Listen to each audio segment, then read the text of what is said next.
ವೀಕ್ಷಕರೇ, B news nation ಕನ್ನಡಕ್ಕೆ ಸ್ವಾಗತ. ನಾನು ಶುಭಾ ಹತ್ತಳ್ಳಿ. ಮಾಧ್ಯಮಗೋಷ್ಠಿಯಲ್ಲಿ ರಮೇಶ್ ಜಿಗಜಿಣಗಿ ಹೇಳಿಕೆ. ವಿಜಯಪುರದಲ್ಲಿ ನಡೆದ ಮಾಧ್ಯಮಗೋಷ್ಠಿಯಲ್ಲಿ ಬಿಜೆಪಿ ಅಭ್ಯರ್ಥಿ ರಮೇಶ್ ಜಿಗಜಿಣಗಿ ಮಾತನಾಡಿ, 3ನೇ ಬಾರಿ ಅಭ್ಯರ್ಥಿಯನ್ನಾಗಿ ಘೋಷಣೆ ಮಾಡಿದ್ದಾರೆ.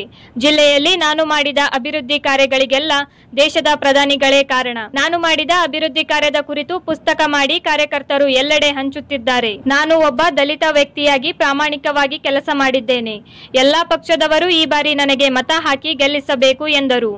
ಯತ್ನಾಳ್ ಕಚೇರಿ ಉದ್ಘಾಟನೆಗೆ ಆಗಮಿಸಿಲ್ಲ ಎಂಬ ಪ್ರಶ್ನೆಗೆ ಉತ್ತರಿಸಿದ ಜಿಗಜಿಣಗಿ, ನಿಮ್ಮ ಕಾಲು ಮುಗಿಯುತ್ತೇನೆ, ದಯವಿಟ್ಟು ಯತ್ನಾಳ್ ಅವರ ಕುರಿತು ನನಗೆ ಪ್ರಶ್ನೆ ಕೇಳಬೇಡಿ. ಯತ್ನಾಳ್ ಅವರನ್ನ ನಾನು ಕಚೇರಿ ಉದ್ಘಾಟನೆ ಕಾರ್ಯಕ್ರಮಕ್ಕೆ ವೈಯಕ್ತಿಕವಾಗಿ ಆಹ್ವಾನಿಸಿಲ್ಲ ಎಂದು ಉತ್ತರಿಸಿದರು.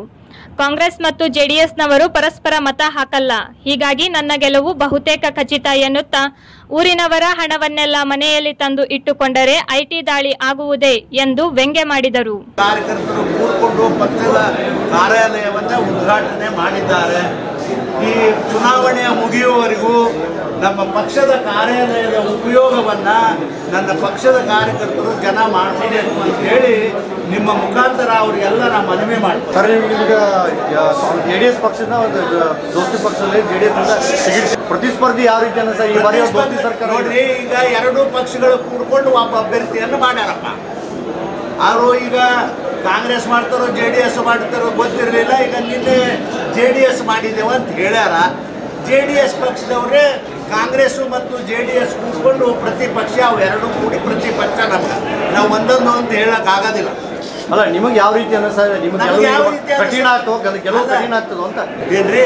ನಮ್ಗೆ ಯಾವ ರೀತಿ ಅನ್ಸ ದೇವ್ರಿಗೆ ಗೊತ್ತದ. ಈಗ ಜೆಡಿಎಸ್ ಪಕ್ಷದ ಅಭ್ಯರ್ಥಿ ಮಾಡ್ಯಾರ, ಗೆಲ್ಲಿಸ್ಲಾಕ ನಮ್ಮ ಪಕ್ಷದ ಕಾರ್ಯಕರ್ತರು ಪ್ರಯಾಸ ಮಾಡ್ತಾರ. ನಾವು ಒಬ್ಬನೇ ಮಾಡಿದ್ರೆ ಏನಾಗದು? ಎಲ್ಲ ಪಕ್ಷದ ಕಾರ್ಯಕರ್ತರು ಕೂತ್ಕೊಂಡು ಗೆಲ್ಲಿಸ್ಲಾಕ ಪ್ರಯತ್ನ ಮಾಡ್ತಾರ.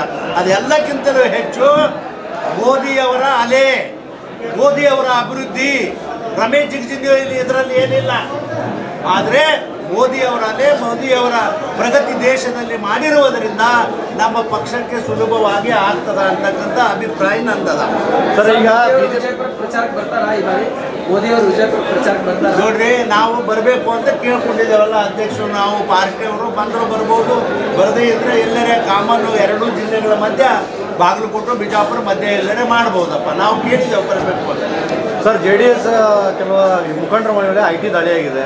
ಈ ಚುನಾವಣೆ ಹಿನ್ನೆಲೆಯಲ್ಲಿ ಐಟಿ ದಾಳಿ ಆಗಿದೆ ಅಂತ ಹೇಳಿ ಜೆಡಿಎಸ್ ಕೆಲವು ಮುಖಂಡರ ಮನೆಗಳ ಮೇಲೆ ಅದನ್ನು ಬಿಜೆಪಿ ಅವರು ಮಾಡ್ತಿದ್ದಾರೆ ಅಂತೇಳಿ ಅವ್ರ ಆರೋಪ. ನೋಡ್ರಿ, ಅದು ಅವ್ರ ಅಭಿಪ್ರಾಯ. ಬಿಜೆಪಿ ಅವ್ರು ಯಾಕೆ ಮಾಡಿಸ್ತಾರಲ್ಲ? ಚುನಾವಣೆ ಬಂದದ ಕಾರಣಕ್ಕಾಗಿ. ನೋಡಿ, ಅದೇನಿಲ್ಲ. ಅಲ್ಲ, ಚುನಾವಣಾ ಭೀತಿ ಚಲುವಾಗಿದೆ ಅಂತ ರಾಜ್ಯದಲ್ಲಿ. ಚುನಾವಣೆ ಭೀತಿ ಚಲುವಾಗಿ ಬಿಜೆಪಿ ನೋಡ್ರಿ, ಹಂಗೆ ಮಾಡ್ಲಕ್ ನೋಡ್ರಿ, ನೀವು ನನಗೆ ಕೇಳಿದ್ರೆ ಏನು ಹೇಳಿ? ಅಲ್ಲ ಸರ್, ಅವ್ರಿಗೆ ಹಿಂಗ್ಯಾಕೆ ಮಾಡ್ತೀರಿ? ನೀವು ನಿಮ್ಮ ಮೇಲೆ ಆರೋಪ ಮಾಡ್ತಾ ಇದ್ದಾರೆ ಅವರು. ಯಾರು ಸಚಿವರಿದ್ರಿ? ಆರೋಪ ಮಾಡಿದವ್ರು ಹಾಳಾಗಿ ಹೋಗ್ತಾರೆ. ಬರ್ರಿ, ನನ್ನ ಮೇಲೆ ಕೊಡ್ತೇನೆ. ಈ ಪತ್ರಿಕಾಗೋಷ್ಠಿಯಲ್ಲಿ ಕಾರ್ಯಕರ್ತರು ದಯವಿಟ್ಟು ಮಾಜಿ ಸಚಿವರಾದ ಅಂಬಾಸಾಹೇಬ್ ಪಟ್ಟಣ ಶೆಟ್ಟಿ ಅವರು, ದೇಸಾಯಿ ಅವರು, ದಯಾಸಾಗರ್ ಪಾಟೀಲ್ ಅವರು, ಮಲ್ಲಮ್ಮ ಜಗ್ಗೂರು ಈ ಪತ್ರಿಕಾಗೋಷ್ಠಿಯನ್ನ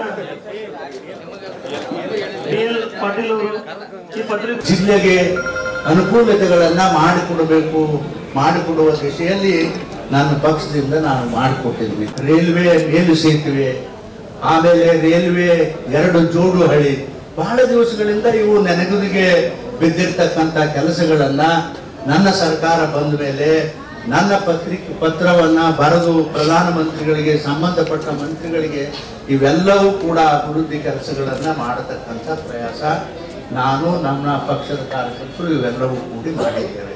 ಇದರಲ್ಲಿ ಎರಡನೇ ಅಭಿಪ್ರಾಯ ಇಲ್ಲ. ಸುಮಾರು ಜಿಲ್ಲೆಗೆ ಇವತ್ತು ಒಟ್ಟಾರೆ ರೋಡ್ಗಳ ಬಗ್ಗೆ ಹೇಳೋದಾದರೆ ಸುಮಾರು 5,000 ಕೋಟಿ ಹಣವನ್ನ ಜಿಲ್ಲೆಗೆ ಮಂಜೂರಾತಿ ನಮ್ಮ ಸರ್ಕಾರ ಮಾಡ್ಯದ ಅಂತಕ್ಕಂಥ ಮಾತನ್ನ ಬಹಳ ಸಂತೋಷದಿಂದ ಈ ಮಾತನ್ನ ಹೇಳಿ, ಅದರ ಜೊತೆಗೆ ನಾನು ಬರೀ ಹಂಗೆ ಹೇಳಿಬಿಟ್ಟಿಲ್ಲ. ಬಹಳ ಜನ ಎಲ್ಲ ನಮ್ಮ ಈ ಜಿಲ್ಲೆಯಲ್ಲಿರ್ತಕ್ಕಂಥ ವಿರೋಧ ಪಕ್ಷ ನಾಯಕರು, ವಿರೋಧ ಪಕ್ಷದ ಕಾರ್ಯಕರ್ತರು ಜಿಗಜಿಣಗಿ ಏನ್ ಮಾಡ್ಯಾನ ಅಂತಕ್ಕಂಥ ಮಾತ ಇಡೀ ಜಿಲ್ಲಾ ತುಂಬಾ ಬೇರೆ ಬೇರೆ ಪಕ್ಷದವ್ರು ಕೇಳ್ಯಾರ. ಅವರಿಗೆ ಹೇಳತಕ್ಕಂಥ ಉತ್ತರ ಈಗ ಏನು ಹೇಳಿದೀನಿ ಅವೆಲ್ಲವಾದ. ನಿರಂತರ ಸುದ್ದಿಗಾಗಿ ನೋಡ್ತಾ ಇರಿ B news nation Kannada. B news nation Kannada latest ನ್ಯೂಸ್ಗಳನ್ನು ನಿಮ್ಮ ಮೊಬೈಲಿನಲ್ಲಿ ನೋಡಲು ಯೂಟ್ಯೂಬ್ನಲ್ಲಿ ಬಿ ನ್ಯೂಸ್ ನೇಷನ್ ಕನ್ನಡ ಎಂದು ಟೈಪ್ ಮಾಡಿ ಸಬ್ಸ್ಕ್ರೈಬ್ ಮಾಡಿ ಬೆಲ್ ಐಕಾನ್ ಪ್ರೆಸ್ ಮಾಡುವುದರ ಮೂಲಕ ಲೇಟೆಸ್ಟ್ ನ್ಯೂಸ್ಗಳನ್ನು ನೋಡಬಹುದು.